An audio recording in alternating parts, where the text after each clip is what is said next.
Hello students, तो चलिए आज हम लोग शुरुआत करते हैं क्लास 10 के एक्सरसाइज 5.3 के क्वेश्चन नंबर 18 का, जो कि है a spiral is made up of successive semi circles with centres alternately at A and B starting with centre at A of radii 0.5 cm, 1 cm, 1.5 cm, 2.0 cm as shown in the figure.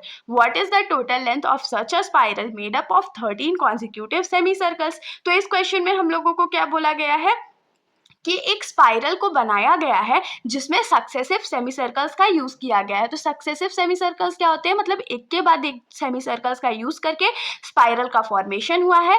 और spiral का जो centre है या जो semi circle का centre है वो एक बार ए लिया गया है, फिर दूसरी बार बी लिया गया है, फिर एक बार ए लिया गया है, फिर दूसरी बार बी लिया गया है। और उसका जो रेडियस है वो एक एपी में है, जैसे कि 0.5 सेंटीमीटर है, फिर 1 सेंटीमीटर लिया गया है, फिर 1.5 सेंटीमीटर लिया गया है, फिर 2.0 सेंटीमीटर लिया गया है। और इसका फिगर जो है वो हम लोगों को बुक में दे दिया गया है। अब हम लोगों को इस क्वेश्चन में पूछ रहा है कि जो स्पाइरल बना है अगर उसमें हम लोग 13 कॉन्सिक्यूटिव सेमी सर्कल्स का यूज करते हैं तो टोटल लेंथ ऑफ जो स्पाइरल होगा वो क्या होगा। टोटल लेंथ बताइए स्पाइरल का अगर 13 कॉन्सिक्यूटिव सेमी सर्कल्स का यूज किया गया है। तो देखिए क्वेश्चन थोड़ा देखने में डिफिकल्ट है, लेकिन इसका जो सॉल्यूशन है वो बहुत ईजी है। तो सबसे बेसिक कॉन्सेप्ट जो इसमें हम लोगों को समझना है वो क्या है कि हम लोगों को क्वेश्चन में पूछा गया है टोटल लेंथ बताइए। तो अगर टोटल लेंथ हम लोग से पूछा जा रहा है तो हम लोग रेडियस का यूज करेंगे, लेकिन हम लोग रेडियस का यूज पेरीमीटर फाइंड करने के लिए करेंगे। अगर हम लोग सेमी सर्कल्स का पेरीमीटर फाइंड कर लेते हैं और उसे एक एपी फॉर्म कर लेते हैं तो जो टोटल लेंथ होगा वो हमारे लिए निकालना बहुत ज़्यादा इजी हो जाएगा। तो चलिए हम लोग शुरुआत करते हैं। तो हम लोग सबसे पहले यहाँ पर लिखेंगे कि perimeter of semi circle, perimeter of semi circle. तो पेरीमीटर ऑफ सेमी सर्कल क्या होता है, सर्कल का पेरीमीटर होता है हमारा 2πr, और क्योंकि सेमी सर्कल उसका हाफ होता है तो उसको 2 से हम लोग डिवाइड कर देंगे, तो ये 2 और ये 2 कट गया। तो जो सेमी सर्कल का पेरीमीटर है वो हमारे पास क्या आ जाएगा, तो πr आ जाएगा। होप सो इतना आप लोगों को समझ में आया होगा। अब देखिए हम लोग को ढेर सारे डिफरेंट रेडियस गिवन है और हम लोग को टोटल लेंथ फाइंड करना है, तो हम लोग पेरीमीटर का यूज करेंगे। तो चलिए हम लोग पेरीमीटर फाइंड करते हैं। तो अगर हम लोग पेरीमीटर 1 फाइंड करें, मतलब फर्स्ट रेडियस के लिए करें, तो वो क्या हो जाएगा पाई इंटू, पहला रेडियस हमारा क्या था, तो 0.5 था, तो इसको हम लोग क्या लिख सकते हैं, पाई इंटू 1/2, क्योंकि 0.5 को 1/2 भी लिखा जा सकता है, तो इसको हम लोग क्या लिखेंगे, π/2। तो जो P1 का वैल्यू है हमारा वो π/2 आ गया। अब P2 का वैल्यू फाइंड करते हैं। तो P2 का वैल्यू क्या हो जाएगा, पाई, और दूसरा जो रेडियस है हम लोग को गिवन वो क्या है, तो 1 सेंटीमीटर है, तो पाई इंटू 1 हो गया, जिसको हम लोग डायरेक्टली पाई लिख सकते हैं। उसके बाद P3 का जो वैल्यू है उसको हम लोग लिखेंगे तो क्या हो जाएगा, पाई इंटू आर। तो आर का वैल्यू थर्ड में हम लोग को गिवन है 1.5, तो ये क्या हो जाएगा, पाई इंटू 1.5 को हम लोग 3/2 लिख सकते हैं। और अगर इसको हम लोग सॉल्व कर ले तो क्या हो जाएगा, 3 इंटू पाई 3π डिवाइडेड बाई 2। तो ये P3 का वैल्यू हो गया। अब P4 भी फाइंड कर लेते हैं क्योंकि हम लोगों को क्वेश्चन में 4 रेडियस गिवन है। तो ये क्या हो जाएगा, पाई इंटू 2, तो ये क्या हो जाएगा 2 इंटू पाई दैट इज 2π। तो यहाँ से हम लोगों को P1, P2, P3 और P4 का वैल्यू मिल गया, जो कि पेरीमीटर 1, पेरीमीटर 2, पेरीमीटर 3 और पेरीमीटर 4 का वैल्यू है। तो यहाँ पर हम लोग क्या लिख सकते हैं कि where P1, P2, P3 and P4 are length of semi circle. ये लेंथ किसका है, तो सेमी सर्कल का है।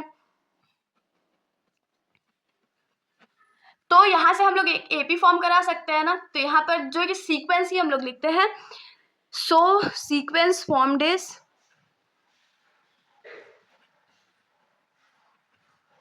सबसे पहले हमारा सीक्वेंस में क्या आता है, तो π/2 आता है, उसके बाद पाई है, उसके बाद 3π/2 है, और उसके बाद 2π है, और ये ऐसे करके बहुत ज़्यादा कंटिन्यू होने वाला है। अब हम लोग क्या करते हैं, तो यहाँ से जो डिजायर्ड वैल्यूज है, जैसे कि ए का जो वैल्यू है, डी का जो वैल्यू है, वो हम लोग निकाल सकते हैं ना।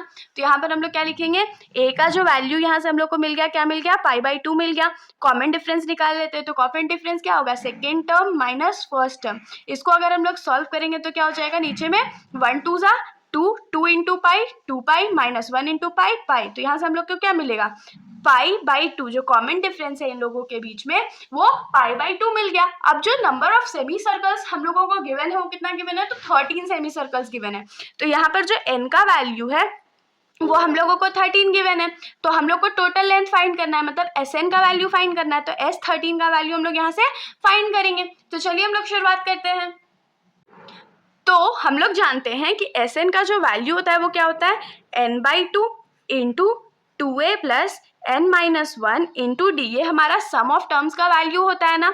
अब जो जो वैल्यू हम लोगों को पता है वो हम लोग फटाफट यहाँ पर लिख लेंगे। जैसे 13/2 हो गया, 2 इंटू ए के जगह हम लोग को पता क्या है, तो π/2 प्लस n हमारा कितना है, तो 13-1, और डी का वैल्यू हमारा क्या है, तो वो भी π/2 है। तो देखिए ये 2 और ये 2 यहाँ पर कट जाता है, तो हमारे पास यहाँ क्या बच गया, 13/2, फिर पाई प्लस 13 में से 1 जाएगा तो 12 इंटू π/2।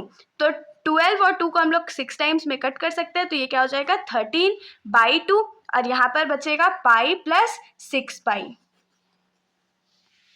तो ये क्या हो जाएगा 13/2 इंटू 7 पाई, ये हमारा वैल्यू आ गया। लेकिन हम लोगों को लेंथ अगर चाहिए तो लेंथ के लिए हम लोगों का पाई का वैल्यू हटाना पड़ेगा। तो अगर आप लोग क्वेश्चन में ध्यान दो तो वहाँ पर मेंशन्ड है कि जो पाई का वैल्यू है वो हम लोगों को 22/7 लेना है। तो हम लोग वैल्यू पुट कर देते, तो ये क्या हो जाएगा 13/2 इंटू 7 इंटू π/2 का वैल्यू क्या होता है, सॉरी पाई का वैल्यू क्या होता है 22/7 होता है। तो देखिए ये 7 और ये 7 कट गया, यहाँ पर 2 और 21 जो है वो 11 टाइम्स में कट गया, तो हमारे पास जो S13 का वैल्यू है वो क्या बचेगा, तो 13 इंटू 11 बचेगा। तो 13 इंटू 11 हम लोग फटाक से कर लेते हैं। तो यहाँ पर जो S13 का हमारा वैल्यू आ गया वो क्या आ गया 143। अब देखिए यहाँ पर जो पेरीमीटर था वो किस में था, उसका यूनिट क्या था, सेंटीमीटर था। तो जो सम ऑफ 13 टर्म्स है वो कितना हो गया, तो 143 सेंटीमीटर। तो हम लोग यहाँ क्या लिख सकते हैं लास्ट स्टेटमेंट की, therefore the total length of the spiral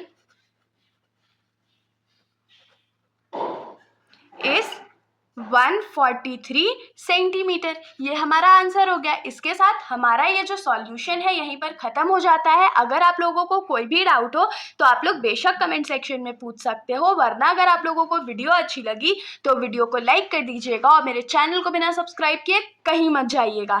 thank you.